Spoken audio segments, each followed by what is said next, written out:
Em nome do Pai, do Filho e do Espírito Santo. Amém.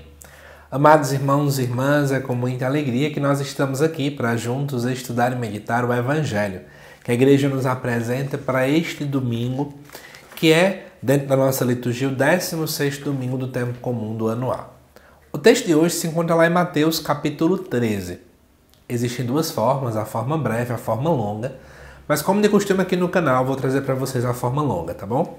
Que vai desde o versículo 24 até o versículo de número 43. E ele nos diz assim: Naquele tempo, Jesus contou outra parábola à multidão. O reino dos céus é como um homem que semeou boa semente no seu campo. Enquanto todos dormiam, veio seu inimigo, semeou o joio no meio do trigo e foi embora. Quando o trigo cresceu e as espigas começaram a se formar, apareceu também o joio. Os empregados foram procurar o dono e lhe disseram: Senhor, não semeaste boa semente no teu campo? De onde veio então o joio? O dono respondeu: Foi algum inimigo que fez isso. Os empregados lhe perguntaram: Queres que vamos arrancar o joio? O dono respondeu: Não. Pode acontecer que arrancando o joio, arranqueis também o trigo. Deixai crescer um e outro até a colheita. E no tempo da colheita, direi aos que cortam o trigo: arrancai primeiro o joio e amarrai em feixes para ser queimado. Recolhei, porém, o trigo no meu celeiro. Vamos dar uma pausa aqui, depois a gente continua a leitura. Isso porque, na verdade, o texto é muito grande, né? Então é bom que a gente vá comentando ele parte a parte. Essa parte que eu li até agora, ela também seria a parte breve do Evangelho, certo? Por ser domingo, geralmente se escolhe realmente a parte completa, né? E aí essa primeira parte contém uma parábola. Eu não vou trabalhar agora a explicação que Mateus traz, mas eu vou contar para vocês um pouco dessa dinâmica, né? São 7 parábolas dentro do capítulo 13. Nós vimos uma no domingo passado, que é a parábola do semeador. Estamos agora vendo a número 2. E aqui fala, né, que o reino dos céus é como essa ideia do homem que lança a semente, mas aí, enquanto ele dorme, os inimigos vêm e acabam semeando o joio no meio do trigo. Alguns ensinamentos aqui são trazidos para nós. Primeiro, o joio estava junto do trigo. Às vezes a gente acha que o problema vem de fora. Então a gente começa a achar, né, que o que vai acabar com a nossa igreja é o que vem de fora, mas às vezes já está dentro. Foi semeado lá de fora, mas cresceu junto com quem estava dentro. Uma outra coisa que é importante a gente poder entender, né, é que muitas e muitas vezes a gente tem um pouco de afobação, pressa mesmo em adiantar as situações. Por que eu digo isso? Segundo o que a gente percebe aqui, a primeira coisa que o empregado faz é questionar o dono. Oxente, o senhor não semeou coisas boas, não? As sementes que o senhor colocou tinham sementes ruins? Ou seja, a primeira atitude que nós costumeiramente temos é acusar Deus. Mas Senhor, a gente rezou, mas Senhor, a gente lutou, mas Senhor, a gente fez nossa parte, mas Senhor, não sei o quê. Ou seja, a gente sempre tenta colocar logo a culpa primeiramente em Deus, porque Deus devia ter cuidado, porque Deus devia ter zelado, porque Deus isso, porque Deus aquilo. Só que aí é interessante, amados irmãos e irmãs, observar que o próprio Deus fala que não foi ele, foi o inimigo que colocou. Então a gente precisa lembrar, por exemplo, que Deus não é autor do mal, Deus não quer a ruindade, Deus não quer ninguém sofrendo. Isso é fruto do pecado, né? Isso é fruto, de fato, da maldade do ser humano. E aí depois, o povo diz assim: Senhor, a gente pode arrancar logo o joio? E aí Deus diz o seguinte, que não, tenha calma, deixa crescer. E aí, quando for colher, a gente corta o trigo. Qual é a proposta de Deus? A gente precisa entender e aprender a ter discernimento, primeira coisa. Segunda característica, às vezes, pela pressa, nós começamos a querer exercer características de exclusão. O joio é como uma erva daninha que aparece junto às plantações. Se nós formos tentar tirar ele antes de nascer tudo, nós corremos o risco de também tirar o que é bom. Então, muitas e muitas vezes a gente começa a ter uma postura de fechamento, de exclusão em nossa vida de igreja. O próprio Papa Francisco, inclusive, tem questionado muito sobre isso, né? Uma igreja aberta, uma igreja com cheiro de ovelhas e por aí vai. Mas muitas vezes a gente quer fechar, né? Com uma fala de protecionismo. Não é para proteger o povo, não é para evitar não sei o quê. Eu vou dar um exemplo para vocês. Uma vez eu escutei, há muito tempo atrás, de uma pessoa dizendo o seguinte: A gente não gosta aqui na paróquia de PASCOM, nem qualquer coisa ligada à área de comunicação, porque a gente tem receio dos olhares de inveja. Então, parece que a gente agora não divulga, a gente se fecha com medo da inveja. Pelo amor de Deus, né? Não faz o menor sentido. E aí eu quero também chamar a atenção para uma história que uma certa vez eu li, né? Sobre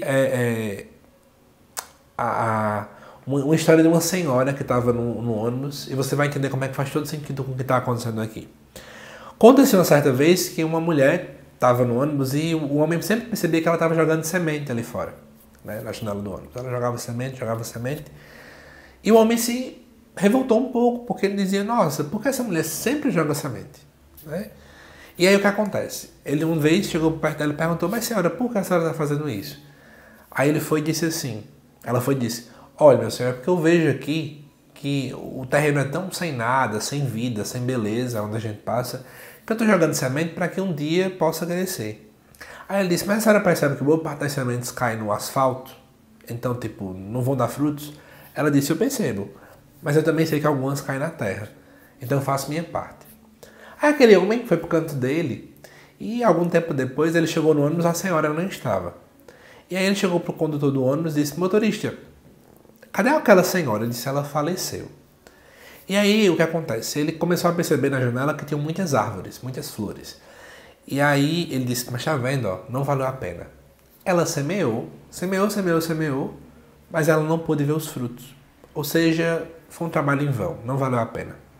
E aí de repente ele escuta a voz de uma criança no banco de trás. E a criança muito sorridente contando para a mãe, mãe, olha aquela flor, mãe, olha aquela dali, mãe, olha isso aqui. E aí naquela hora ele percebeu, não é? Ela fez a parte dela, muitas vezes ela não pôde colher os frutos, mas frutos sempre se tem. Amados irmãos e irmãs, talvez a gente hoje esteja semeando e a gente perceba que em meio às plantas existem joios. E a gente se desanime, a gente fique triste, a gente se questione o que foi que a gente errou. Mas entenda, se nós estivermos semeando a semente certa, na hora certa haverá a colheita. E na hora da colheita não se preocupe não, Deus vai realmente separar o trigo do joio. E aí continuando, né? Vamos continuar do versículo 31 em diante. Jesus contou-lhes outra parábola. O reino dos céus é como uma semente de mostarda que o homem pega e semeia no seu campo. Embora ela seja a menor de todas as sementes, quando cresce, fica maior do que as outras plantas e torna-se uma árvore, de modo que os pássaros vêm e fazem ninhos em seus ramos. Jesus utiliza esse texto para poder falar um pouco do pequeno rebanho. Às vezes o reino de Deus parece que é assim, né? Escondido, calado. Porque se a gente parar para observar, o mundo ele tem estratégias magníficas. Vou dar um exemplo. Essa semana, desculpe falar disso, né? Mas enfim, vai ser lançado o filme da Barbie. Então, chega a estar dando abuso às estratégias de marketing em rede social, ninguém aguenta, né? Porque o mundo tem dinheiro. Então o dinheiro ele move muita coisa. Então todo mundo agora mudando para cor rosa, para tudo que é lugar. A igreja não tem tanto dinheiro assim. Já percebeu? Nós não temos tantos recursos de marketing como as grandes mídias têm. Então às vezes parece que a gente é como a semente de mostarda em meio ao mundo. Mas é como disse aqui. Embora a semente de mostarda era uma das menores sementes daquele tempo, aqui, segundo o texto, ela um dia cresce e fica maior do que outras plantas. Então, essa é a nossa fé. Não vamos focar no nosso tamanho hoje. Façamos a nossa parte. Um dia os frutos serão maiores do que outras coisas aí por fora. Depois, no versículo 33, Jesus conta uma outra parábola. O reino dos céus é como fermento, que a mulher pega e mistura com 3 porções de farinha até que tudo fique fermentado. É a mesma dinâmica do outro texto, de que o fermento faz a massa crescer. Mas agora vamos prosseguir até o final do texto. Tudo isso Jesus falava em parábolas às multidões. Nada lhes falava sem usar parábolas, para se cumprir o que foi dito pelo profeta. Abrirei a boca para falar em parábolas, vou proclamar coisas escondidas desde a criação do mundo. Então Jesus deixou as multidões e foi para casa. Seus discípulos aproximaram-se e disseram-lhe, explica-nos a parábola do joio. E aí eu quero chamar a atenção, a partir daqui a explicação de Mateus, porque naquele tempo parábola não tem explicação, ok? Jesus então disse, aquele que semeia a boa semente é o Filho do Homem, o próprio Cristo. O campo é o mundo. A boa semente são os que pertencem ao reino. Os joios são os que pertencem ao maligno. O inimigo que semeou o joio é o diabo. A colheita é o fim dos tempos. Os ceifeiros são os anjos. Como o joio é recolhido e queimado ao fogo, assim também acontecerá no final dos tempos. O Filho do Homem enviará os seus anjos e eles retirarão do seu reino todos os que fazem outros pecar e os que praticam o mal. E depois os lançarão na fornalha de fogo. Aí haverá choro e ranger de dentes. Então os justos brilharão como o sol no reino de seu Pai. Quem tem ouvidos, ouça. Então veja que a interpretação que eu acabei trazendo nessa reflexão daquilo que de fato era a originalidade da parábola não foge em demasia daquilo que Mateus coloca. Mas é claro que Mateus acaba aplicando numa realidade da sua comunidade mesmo primitiva, né? Mas enfim, espero que tenha esclarecido. Se você deu para perceber bem, a parábola-chave para esse domingo é a parábola do trigo e do joio. Mas eu vou dar uma sugestão especialmente para padres, pessoas que fazem celebração da palavra. Você que acaba celebrando mais de uma missa, né, neste domingo, ou já começando inclusive do sábado, você pode escolher uma parábola por vez.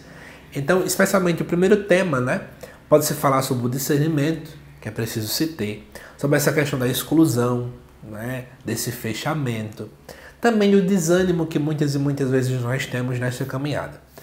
Já em uma segunda conotação, a gente pode juntar as outras duas, não é? Falar do pequeno tamanho, né, que nós temos muitas vezes. E aí dá para ligar mais uma vez com a dinâmica do desânimo também, né? E até, quem sabe, fazer uma linkagem com essa história que eu contei da velhinha.